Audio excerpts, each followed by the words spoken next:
America और Britain के ईसाइयों, तुम हम मुसलमानों के ऊपर जुल्म और ज्यादती करके वो पहाड़ क्यों तोड़ रहे हो जुल्म के? मोहम्मद रसूलुल्लाह वही दीन लेकर आए जो दीन मनु का था। आए यहूदियों, हमें क्यों टॉर्चर करते हो? कभी लबनान में, कभी इजराइल में, कभी फिलिस्तीन के अंदर जुल्म सितम ढाकर जहां जहां तुम्हारी बस्तियां हैं वहां मुसलमानों को तुम टॉर्चर करते हो, जबकि हमारे नबी कोई नया दीन लेकर नहीं आए। मोहम्मद रसूलुल्लाह का दीन वही है जो तुम्हारे नबी हजरत मूसा अलैहिस्सलातु वस्सलाम लेकर आए। आए अमेरिका और ब्रिटेन के ईसाइयों, तुम हम मुसलमानों के ऊपर जुल्म और ज्यादती करके वो पहाड़ क्यों तोड़ रहे हो जुल्म के? इसलिए कि हमने कोई नया धर्म अपनाया नहीं, ये वही धर्म है जिसको जीसस, जिसको ईसा मसीह, जिसको यीशु लेकर आए थे। हमारे नबी ने कोई नया दीन हमें नहीं दिया। ये वही दीन है जो मनु ने दिया था, ये वही दीन है जो अब्राहम ने दिया था, ये वही दीन है जो मोसेस मूसा ने दिया था, ये वही दीन है जो इसको जीसस ईसा ने दिया था। इसी को कुरान ने कहा, शरअ लकुम मिनद्दीन मा वस्सा बिही नूहन वल्लज़ी औहयना इलैक वमा वस्सैना बिही इब्राहीम व मूसा व ईसा नक़ीमुद्दीन। आए मोहम्मद सल्लल्लाहु अलैहि वसल्लम, हमने आपको नया धर्म देकर नहीं भेजा। आपसे पहले इसी धर्म को स्थापित करने के लिए नूह आए थे, और नूह के बाद हमने इब्राहीम को, मूसा को, ईसा को यही दीन देकर भेजा। और फिर मोहम्मद रसूलुल्लाह से कहा जा रहा है, आप कह दो यहूदियों से और ईसाइयों से, आओ एक ऐसे कलमे की तरफ जो हमारे और तुम्हारे दरमियान बराबर है, कोई फर्क नहीं है।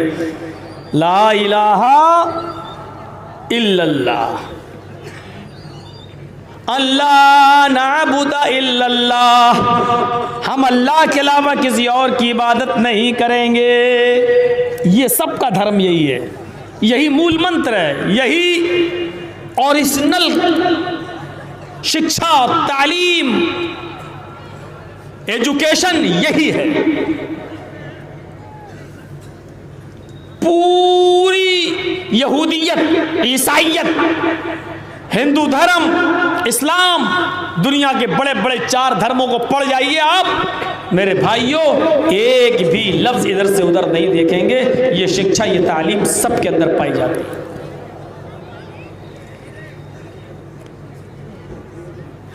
आज भी ईसाइयत इसी कलमे को पढ़ती है। लैंग्वेज बदल गई, भाषा बदल गई। ला इलाहा इल्लल्लाह से there is no God but God is only one हो गया। नूह अलैहिस्सलाम का कलमा ला इलाहा इल्लल्लाह, मनु स्मृति के अंदर ला इलाहा इल्लल्लाह की जगह एकम ब्रह्मा द्वितीय नास्ते हो गया। लेकिन मीनिंग, अर्थ, ट्रांसलेट अगर आप करेंगे किसी भी भाषा में तो उसका तर्जमा यही होता है, एक ही ब्रह्मा है, एक ही अल्लाह है, उसके अलावा कोई हमारा परम पूज्य नहीं है।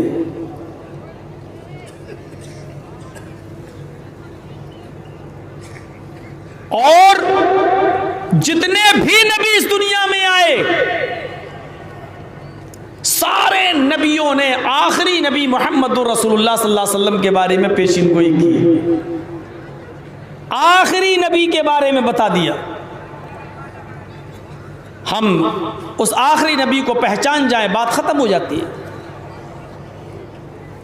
जितने भी नबी, वइज़ अख़ज़ल्लाहु मीसाक़न नबिय्यीन लमा आतैतुकुम मिन किताबि व हिकमा, दुनिया में हमने जितने भी रसूलों को भेजा, जितने भी पैगंबरों को भेजा, हर नबी से एक वादा ले लिया, एक इकरार ले लिया। क्या? आए नबियों तुम जा तो रहे हो, आए रसूलों तुम जा तो रहे हो, दुनिया में हम तुम्हें नबी बनाकर भेज तो रहे हैं, लेकिन एक वादा करो, अगर तुम्हारी जिंदगी में हमारे आखिरी नबी आ जाए, तुम्हारी जिंदगी में मोहम्मद रसूलुल्लाह को हम आखिरी नबी बनाकर भेज दें, तो तुम्हारी जिम्मेदारी क्या होगी, तुम्हारी ड्यूटी क्या होगी? आप आदम को भेजा,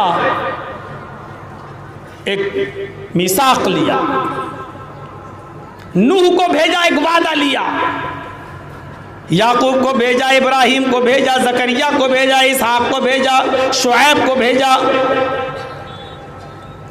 इद्रीस को भेजा, यहया को भेजा, इस्माइल को भेजा, मूसा को भेजा, ईसा को भेजा। अल्लाह ने जितने भी नबियों को भेजा, हर नबी से दुनिया में भेजते वक्त एक वादा ले लिया, अगर तुम्हारी ज़िंदगी में हमारे आखिरी नबी आ जाएं, तुम्हारी ज़िंदगी में हमारे आखिरी पैगंबर आ जाएं, तुम्हारी ज़िंदगी में हमारे आखिरी रसूल आ जाएं, तुम जाअकुम रसूलुम, तुम्हारे सामने वो पैगंबर आ जाए, मुसद्दिकुल लिमा माअकुम, तुम्हारे नबी होने की तस्दीक करे, तुम्हारी तालीम को सच्चा बताए, तो तुम उस रसूल के साथ क्या करोगे? आखिरी नबी के साथ तुम्हारा सुलूक क्या होगा? अल्लाह ने फिर बताया, लतुमिनुन्न बिही व लतंसुरुन्नहु, आए नबियों, आए पैगंबरों, आए रसूलों, तुम्हारी ड्यूटी होगी, तुम्हारी जिम्मेदारी होगी कि तुम सब उस आखिरी नबी पर, तुम सब उस मुहम्मदुर रसूलुल्लाह सल्लल्लाहु अलैहि वसल्लम पर ईमान ले आना। लतुमिनुन्न बिही, तुम सब उसके ऊपर ईमान ले आना। तुम्हारी ड्यूटी खत्म, अब आपकी शरीयत मंसूख। क्या करना? मुहम्मदुर रसूलुल्लाह पर ईमान ले आना, आखिरी नबी पर। और ईमान नहीं लाना, बस ईमान लाके छोड़ मत देना। वाला तनसुरुन्नहु, वो नबी जो मिशन, जो वर्क, जो काम लेकर दुनिया में आएगा, तुम्हें उसके काम में उसकी मदद भी करना पड़ेगी। उसके काम में तुम्हें उसकी मदद भी करना पड़ेगी। तुम्हारी शरीयत ख़त्म, तुम्हारी दावत ख़त्म, तुम्हारी तबलीग ख़त्म, अब तुम नबी पर ईमान लाओ, मोहम्मद रसूलुल्लाह पर। और नबी जो काम लेकर गया, जो मिशन लेकर गया, जो वर्क लेकर गया, उसके काम में तुम्हें उसकी मदद भी करना है। देख रहे हैं आप, हर नबी ने दुनिया में आने के बाद पेशीनगोई की। अल्लाह ने उससे कहा, उसने दुनिया में आने के बाद बताया। मैं समझता था, मुझे डाउट था, और कई मर्तबा मुझे जैनियों के सरधर्म सम्मेलन में जाना पड़ा, गया हूँ, बुलाया गया, और उनको बड़े दावे थे कि हमारे किताब में, हमारे मज़हब में तो हमारे महावीर जी के अलावा किसी का नाम ही नहीं है। हमको बड़ा ताज्जुब होता था। एक साल पूरा मुताला करने के बाद, एक साल पूरा जैन शास्त्र पढ़ने के बाद मैं इस नतीजे पे पहुंचा कि जैन शास्त्र के अंदर भी मुहम्मदुर रसूलुल्लाह का नाम मौजूद है। जैन शास्त्र में मुहम्मदुर रसूलुल्लाह का नाम अरहन आया है, अरहन। तू पूजा नहीं कर सकता है तो मत कर, तू किसी गरीब की सेवा नहीं कर सकता तो मत कर, तू किसी गरीब स्त्री, किसी बेवा औरत की सहायता नहीं कर सकता है तो मत कर, तू किसी यतीम की परवरिश नहीं कर सकता है तो मत कर, तुझे चिंता करने की ज़रूरत नहीं है, तेरे लिए अरहन काफ़ी है। ये लिखा है जैन शास्त्र में, तेरे लिए अरहन काफ़ी है। उससे पहले हमें समझना होगा, तू पूजा नहीं कर सकता तो मत कर। पूजा, इबादत तो हर धर्म के अंदर होती है, और जो आदमी जानबूझकर इबादत न करे, तर्क कर दे, छोड़ दे, तो वो गुनाहगार है। हमारे यहाँ तो यही है कि जिसने अगर नमाज छोड़ दी, नमाज एक इबादत है, इस्तिताअत है हज करने की, लेकिन नहीं जाता तो गुनाहगार है। जो आदमी साहिब इस्तिताअत है और इसलिए रुका हुआ है कि अभी मेरी बेटी की शादी होना बाकी है, जब बेटी की भी शादी कर देंगे तब जाएंगे हज करने। और बेटी की शादी करने से पहले या हज करने से पहले मर गया तो मात अलल मजूसिया, वो दीन इस्लाम पर नहीं मरता, वो मजूसियत की मौत मरता है।